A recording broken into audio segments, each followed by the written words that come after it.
Okay, how we doing, folks? We having fun so far today? In a moment. Yeah, I just want to, since we've done a console change back to the NES, I want to make sure if I could get a feel from folks in chat how the audio levels are, since we are still 5 minutes ahead of schedule, so... Alright, man. You deserve it. No, I'm good. Yeah, if I can get a feel as to whether the audio is good, or whether it's, like, super quiet, or what have you. You know, this is valuable information to us here.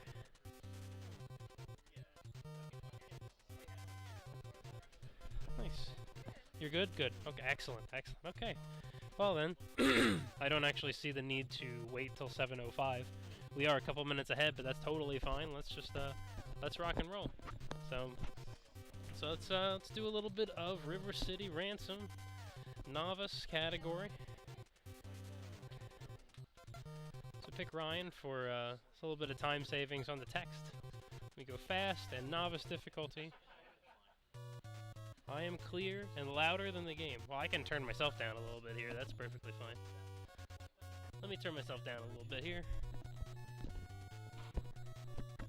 And, yeah. Okay. So hopefully that little volume adjustment does the trick for you. So, yeah. So this is gonna be, River City Ransom. Let's do this. Okay.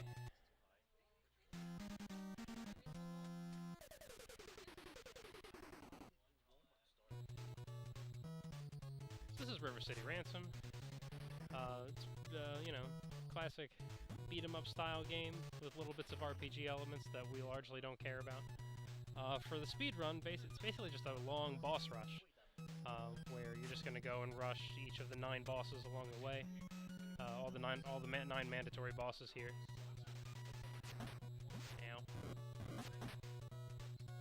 Ow. Yeah, I just started. So the first thing we're going to do is we're going to rush the very first boss in the factory.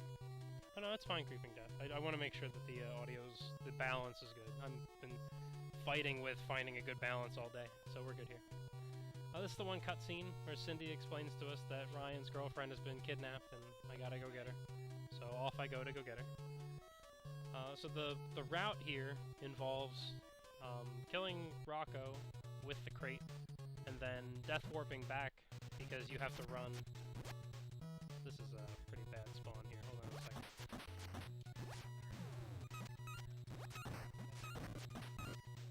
The mob can just ruin runs, so I had to take it a little bit tentative there.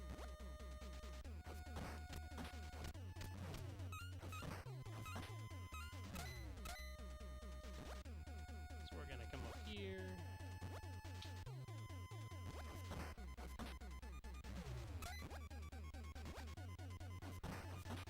Okay, so first boss. Oh, he did not fall down. Interesting.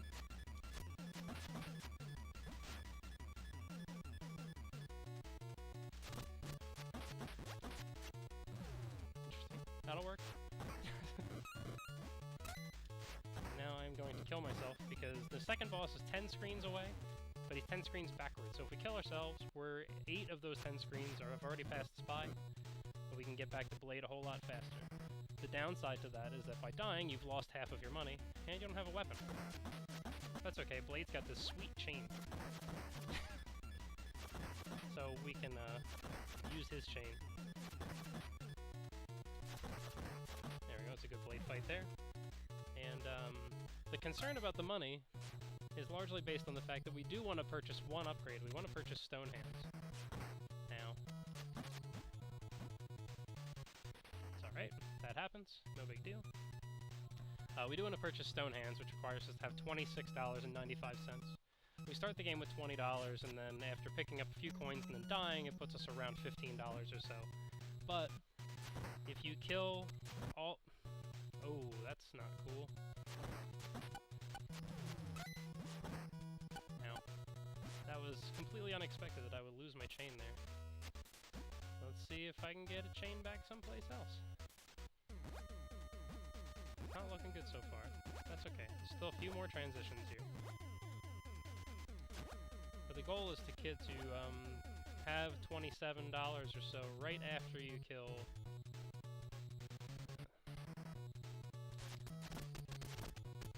right after you kill Mojo.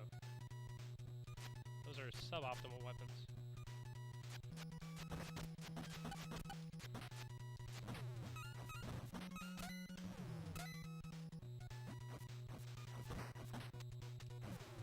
Sticks everywhere. This could end poorly. Let's see.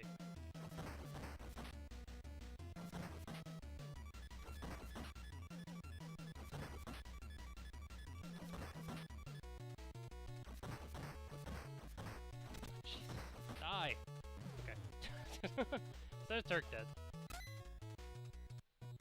I kept forgetting that it's the stick, not the pipe. The stick does a lot less damage. You're just gonna hang back there, that's fine.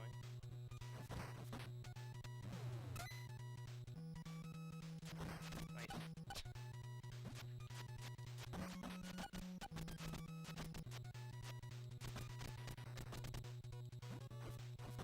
Fine.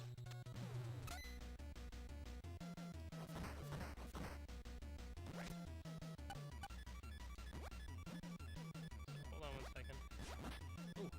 Okay, we're dead. So, trying to do a setup there that did not work out. That's okay, we're in farming territory now, so this is gonna take... I'm glad we're ahead of schedule, because we're about to not be. I did at least get one of the 2 bosses before Stonehand's gone, but losing the chain really did... well, there's one. Really negatively impacted the run.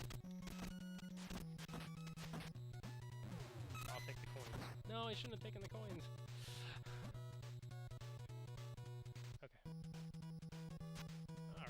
Alright, here we go. We got the chain back. We're short on cash now because we've died a second time. The route is very high risk when it comes to money collection. So we will definitely need to farm some cash after getting past Mojo. Wow, I lost it again. Unbelievable.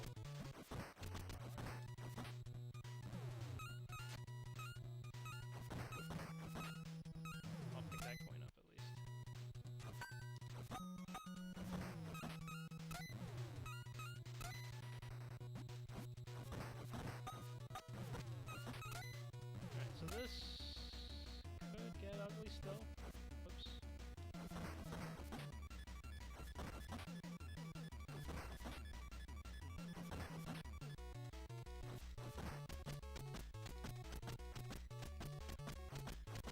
So if I mash here and slowly work my way down, there we go.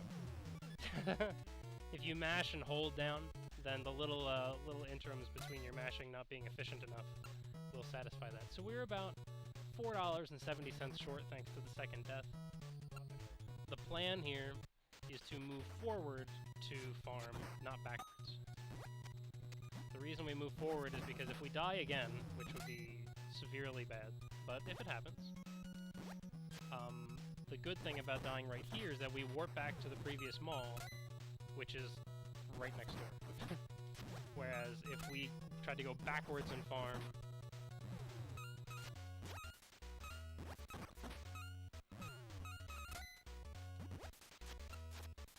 not there yet. Almost.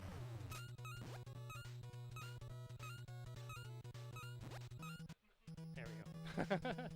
Alright, we got our money now. We can go back and we can purchase Stonehands.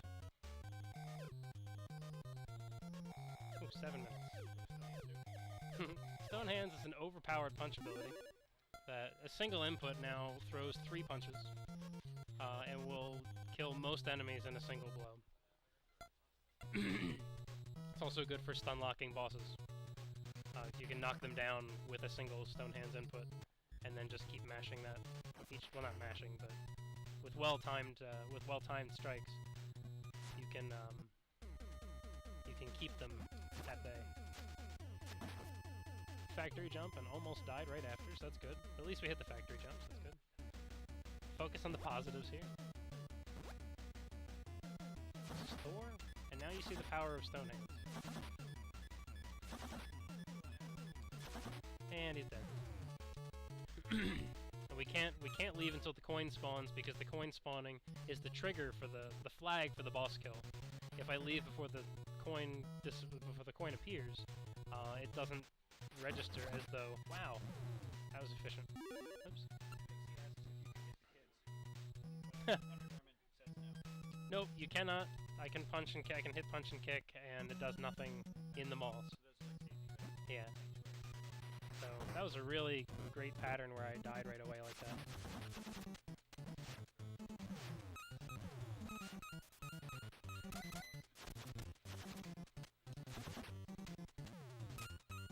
Get the coin. This is Ivan.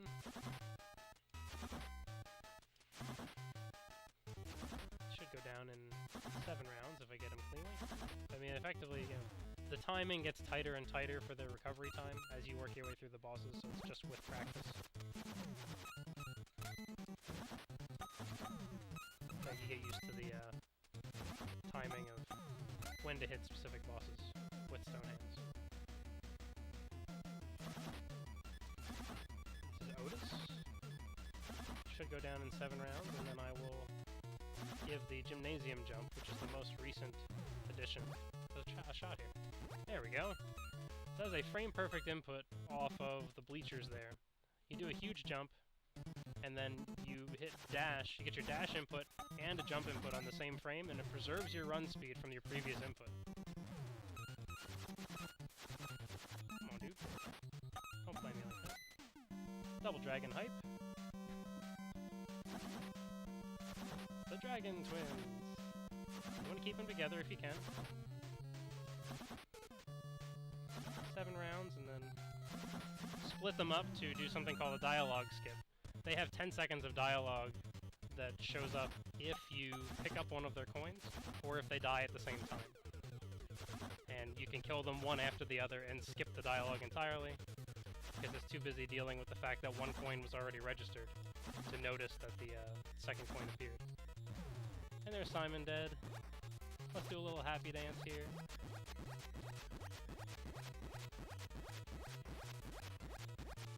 And time. And that's River City Ransom. So, a little overestimate. But, you know, what are you gonna do? Sometimes you just die before Stonehands. And it could be sub 10 every time if I just went safe and got Stonehands right away, but that's no fun. So yeah.